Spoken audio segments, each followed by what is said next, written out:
live semayang. Solat kemudian dibuat live. Dibuat live.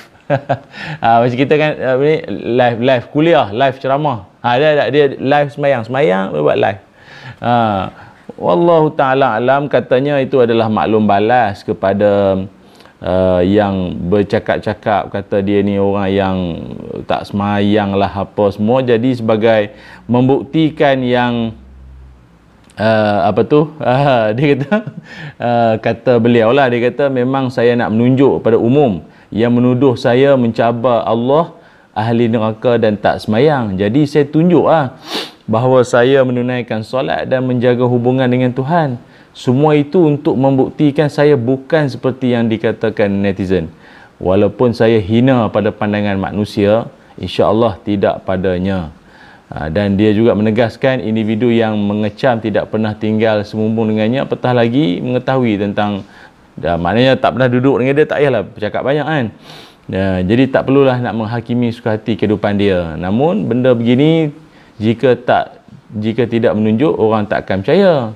Saya akan cuba perbaiki kelemahan. Hidayah semuanya datang daripada Allah Subhanahu Wa Taala. Kan, sehingga hari ini banyak perubahan yang berlaku pada dirinya. Cuma dia belum berhijab lagi. Itu saja satu dosa besar yang belum saya lunaskan lagi, dia kata. Yang lain semua alhamdulillah. Okey, baik, alhamdulillah. Kita saya baca daripada petikan akhbar lah ni, yang telah mewawancara individu ini. Saya tak perlu sebutlah siapa kan. Apa kita nak mulakan ya? Kita nak mula kat mana ni? Ya, sahabat-sahabat yang dirahmati Allah sekalian. Apa jua kita buat dalam hidup, yang kita dambakan, yang kita buru, yang kita kejar, yang kita harapkan, yang kita ingin raih adalah redha daripada Allah Subhanahu Wa Taala, bukan keredaan manusia. Memang manusia kalau dia benci kat kita, manusia kalau dia menyampah pada kita sekalipun, tetapi kalau Allah Subhanahu Wa Taala kasihkan kita, Allah redha pada kita, dalam erti kata apa tahu? Dalam erti kata yang kita buat tu benda betul. Yang kita buat tu benda yang diajar oleh Rasulullah sallallahu alaihi wasallam, bertepatan dengan kehendak Al-Quran dan hadis-hadis Nabi, sunnah-sunnah Nabi. Dan bila mana kita buat tu semua, manusia still benci pada kita, maka jangan bimbang, jangan risau. Wa ani'buduni hadza siratum mustaqim. Sembahlah aku, yakni Allah, inilah jalan yang benar. Suraqallahu azim. Tatkala kita melaksanakan apa yang dititah perintahkan oleh Allah, yang diajar oleh Rasulullah sallallahu alaihi wasallam, dalam pada itu jangan dibimbang, jangan dirisau, jangan digusar akan mulut, cakap, hentaman, kutukan, kritikan, sindiran, perli orang semua.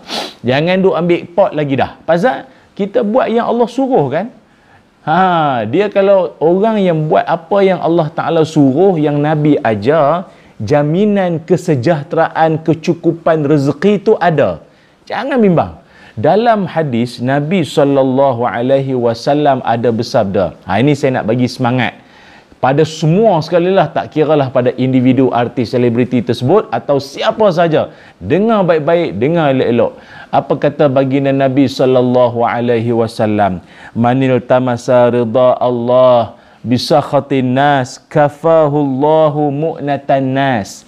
Kata Nabi SAW, siapa-siapa yang mencari redha Allah dengan marahnya manusia, dia cari redha Allah dalam keadaan manusia marah kat dia. Marah, manusia benci, manusia meluat, manusia menyampah kat dia. Tapi kerja buat dia itu adalah apa yang diredai oleh Allah Subhanahu Wa Taala.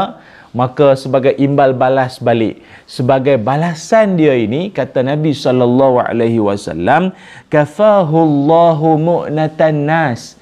Allah akan mencukupkan, Allah akan cukupkan pergantungannya terhadap manusia. Maknanya kehidupan dia ini, sama ada aspek ekonomi, perbelanjaan, kewangan, harta semua, Allah akan cukupkan. Allah akan cukupkan. Ini janji Nabi tau. Ini bukan janji manusia biasa ni. Nabi punya janji. Dan Nabi punya janji, Nabi punya bicara, tutur kata Nabi itu kan adalah bukan daripada sesuka hati Nabi. Wa ma yantiqu 'anil hawa in huwa illa wahyun yuha.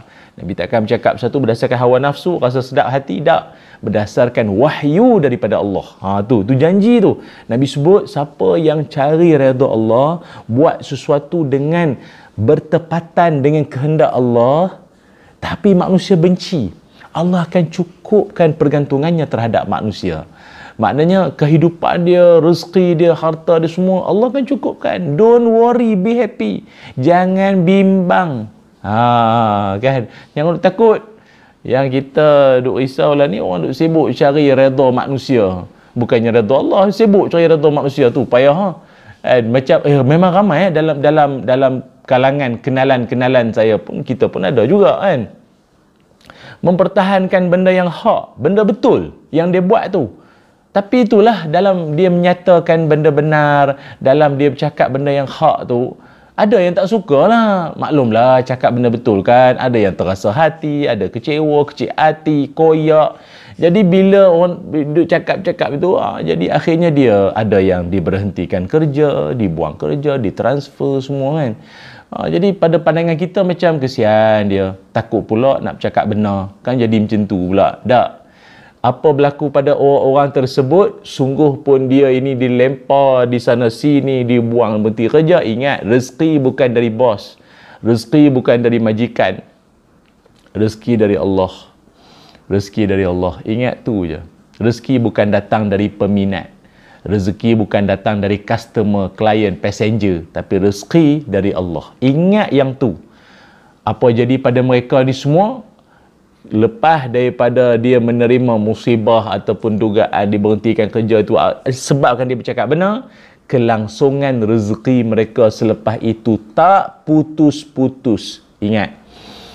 Ingatlah yang itu.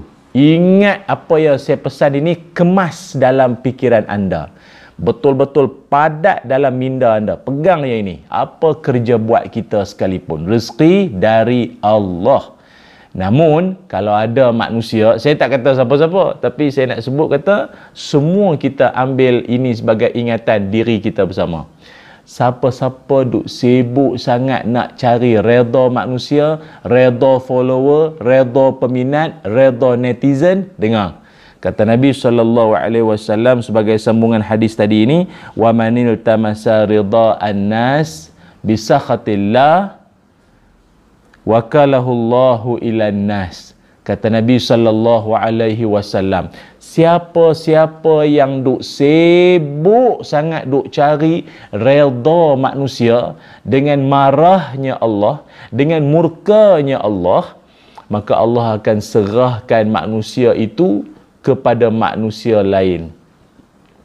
Apa makna Allah menyerahkan manusia itu pada manusia lain? Dalam hadis riwayat Imam At-Tirmizi ini, kata para ulama, antaranya Syekh Al-Mubarakfuri menyebutkan dalam Tuhfatul Ahwazi, kata beliau, maksud Allah Subhanahu wa taala akan wakalahullahu ilan nas, Allah akan serahkan orang itu pada manusia. Maknanya apa? Iaitu Allah akan membiarkan manusia tersebut dikuasai oleh manusia lain, sehingga kan dia disakiti, dizalimi, dikhianati. Apa-apa saja yang orang-orang lain nak buat kat dia, buat sajalah.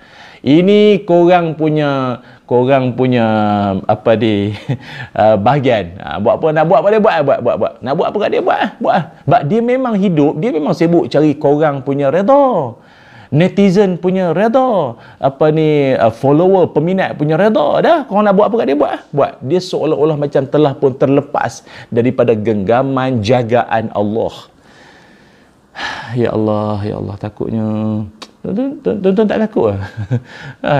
Tu tak, bukan apa, saya bila kita mengenangkan apa yang pesan-pesan Nabi ni, kita seram kan.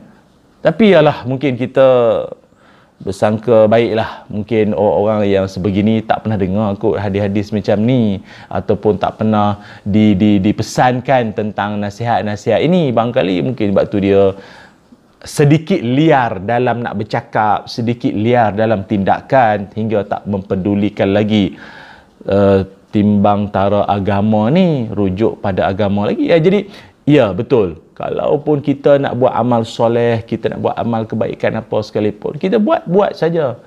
Nak nunjuk, nak apa pada orang, ini benda yang kadang-kadang kita takut, ini semua nanti kerja syaitan pula. Dia main bisik dah hati, supaya buat ibadat kerana orang.